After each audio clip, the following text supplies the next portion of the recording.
Hi, welcome to this presentation where we're going to look at the differences between spot and process colours and a few tips when using them when you're designing.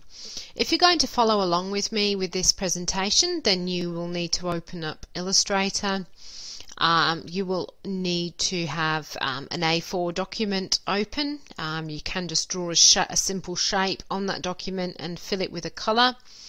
You will also need to have your colour and swatches panel open, and if you're not seeing your colour and swatches panel, then you can find those by going to the window menu and going down to colour and swatches and making sure they're checked on.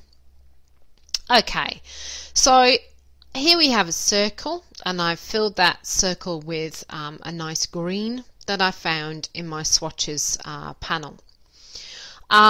If you just run your mouse over on the colours in your swatch, you will get a little alt tag that appears that actually gives you some information about that colour. That's quite useful information to know. But you can also get more sort of detailed information up here in your colour panel. Now my colour panel here is set to cyan, magenta, yellow and black, and this is showing me the mix of colours that I've got in this green.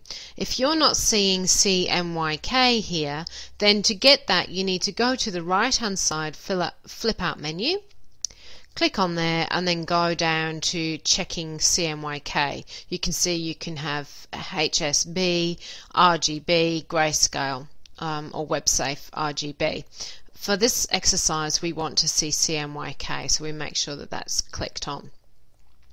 Then what that information is actually showing you is here is my green that I'm using, and that green is mixed from 90% cyan, 30% magenta, 95% yellow and 30% black. What that basically means is if I sent this piece of paper, my document, to be printed on a piece of paper that was going through an offset printer, that's a printer where they use plates to print the colours. What the printer would have to do would be to make 4 plates for this particular green. He would make a plate that would capture 90% cyan ink, another plate that would collect 30% magenta ink, another plate that would collect 95% yellow, and another plate that would capture 30% black.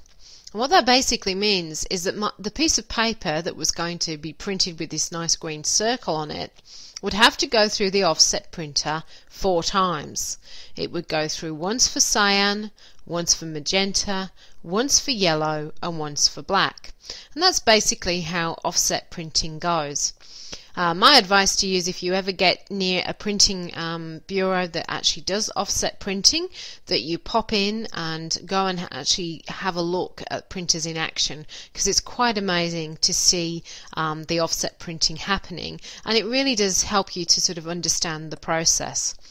But however, here we are in this tutorial, and I'm just going to explain sort of visually how this is working for you. Those colours here, all of these colours here in your swatch area, are all what's classified as process colours. They go through the offset print. If they're going to be printed offset, they will go through a number of times. Now my green that I've chosen needs to go through 4 times because it combines cyan, magenta, yellow and black, a mix of those 4 colours to create that green.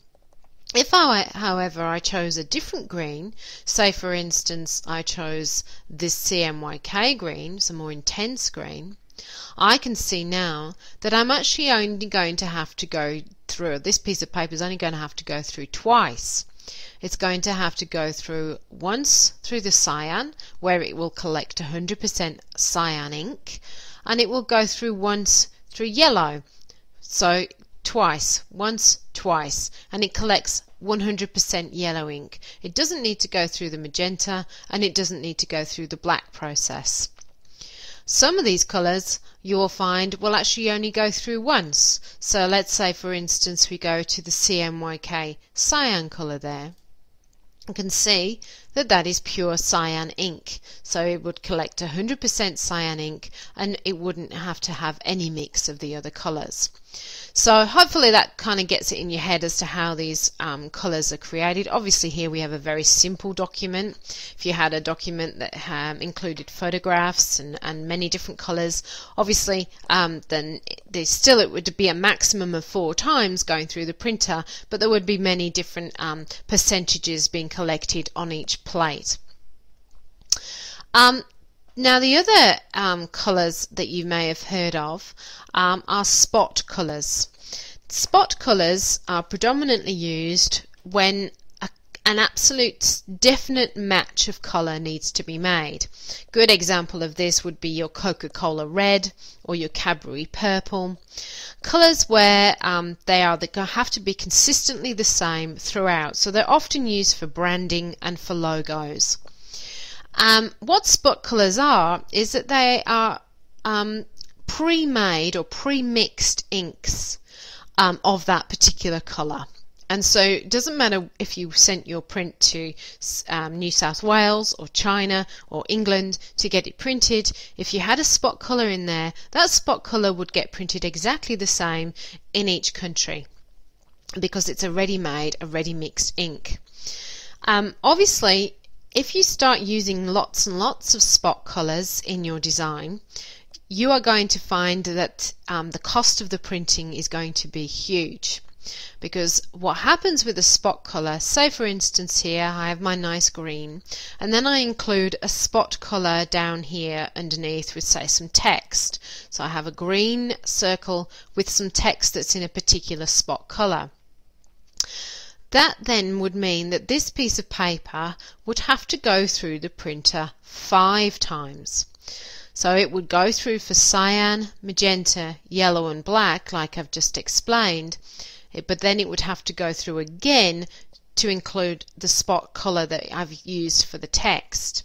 So therefore, as a designer, if you have a client that is keen on including a multiple colour document where they've got photographs and what have you, that you know has got to go through a process colour 4 times, and they want to include spot colour, you need to make them aware that that is going to cost them a lot more money. But let's say for instance my client has given me the brief where they want this circle in a particular spot colour. Say they have this green, a certain type of green which is a spot colour which they have in their logo, and they want that used elsewhere in the document. Where would I find that spot colour? Well, I would need to go to my pull-out menu in my swatches, left click down on there, then I would go down to Open Swatch Library, and I would come across here to where it says Colour Box, and there we can see all of the colour box.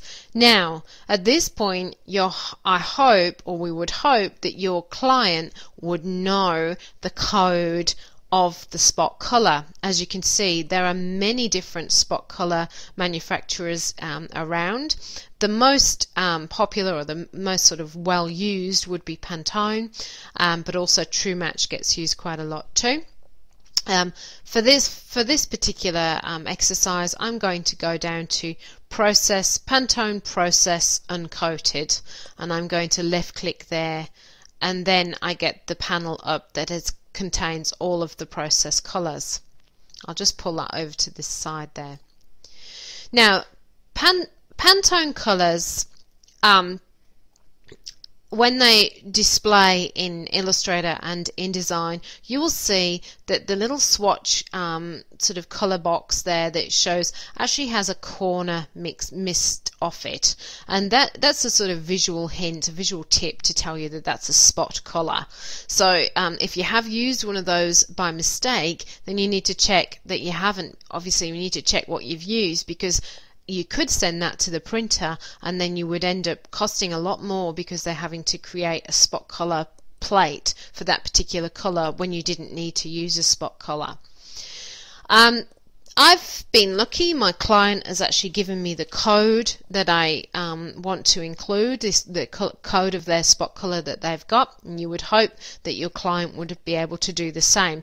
If not, you're going to have to do a little bit of investigating to try and find the color that the spot color that they have in mind that they want to use, particularly if it's a part of a logo or something.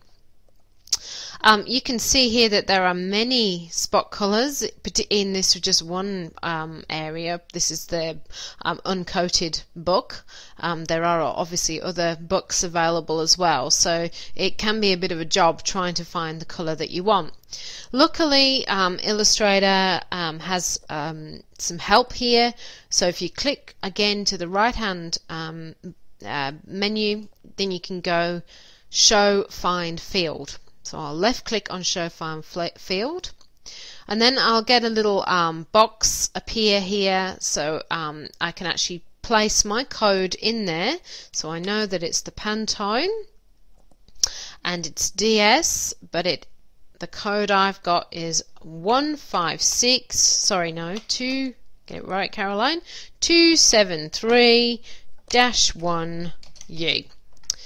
And then what will happen is it'll scroll through the book and it will find the color that you need. And here I can see it's just highlighted there. It just puts a little sort of white box around the color that it's found for me, which is the 273-1U. If I left click on that color now, my circle has changed to that color, and I can see that that color has also been added into my swatches, which is really useful for later if I need to use it again. But what is more interesting here is that I now have my color box has appeared, and instead of a mix of cyan, magenta, yellow and black, I can see that it's a pure Pantone color. It's a spot color, so this would be a ready-made mixed ink for me, and I'm using, at the moment, I'm using 100%. Now, I'm going to start to talk, obviously up to now we've sort of looked at how spot colours when mixed with process colours can actually cost your client a lot more with the printing. There are ways of using Pantone colours that can actually minimise the cost of printing. So if for instance this is offset printing again, not digital printing.